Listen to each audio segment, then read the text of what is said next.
回来了，今晚吃什么？周川老师，今晚我特地预约了一家餐厅，想邀请您共进晚餐。不对劲，你今天比平常更狗腿啊！说吧，什么目的？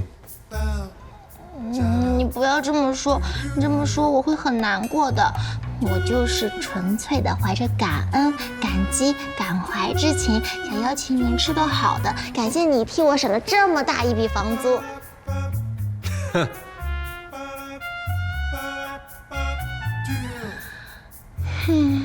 我太伤心了，这是我特意预约的店，我还以为你一定会喜欢呢。好了好了，我答应你去。真是带了个麻烦进屋。谢谢周川老师。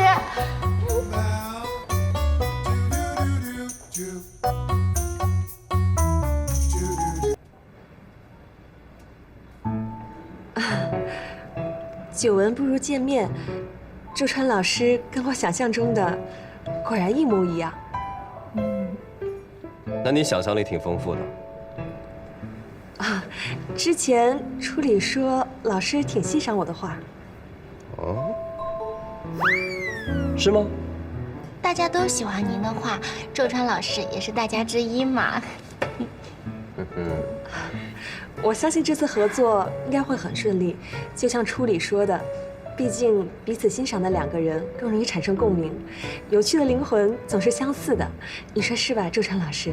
彼此欣赏，灵魂相似。哎，我以前怎么没觉得我的编辑这么能说会道呢？你们两个怎么感觉有点奇怪啊？没有没有，因为周川老师是第一次见你，他太紧张了，都不敢看你。紧张就多喝点水，周川老师。之前初里说你欣赏我，我还半信半疑，现在看来，他果然没骗我。那当然啦，谎言是虚假的，谎言是罪恶的，我怎么可能骗人呢？是啊，我也想问，你怎么会骗人呢？我们还是谈工作吧，谈工作吧。我在网上有贴出各种不同画风的练习图，老师如果有特别喜欢的风格，可以提前告诉我；如果没有的话，那我就根据您的小说自由发挥了。您觉得呢，周川老师？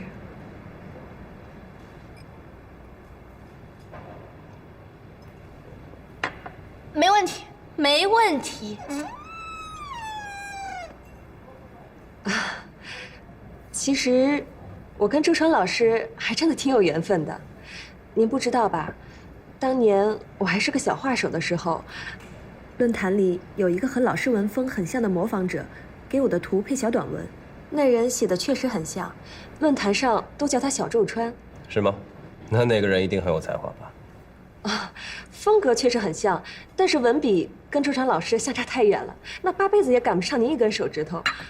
剧情又拖沓又雷人的，我看一半我就看不下去了。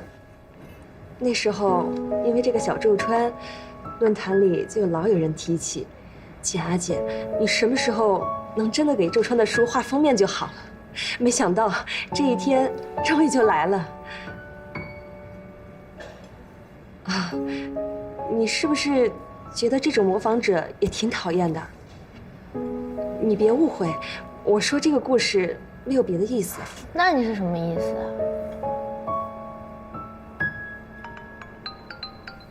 哎，夏老师找我们呀？那应该是讲下本书合作的事儿吧？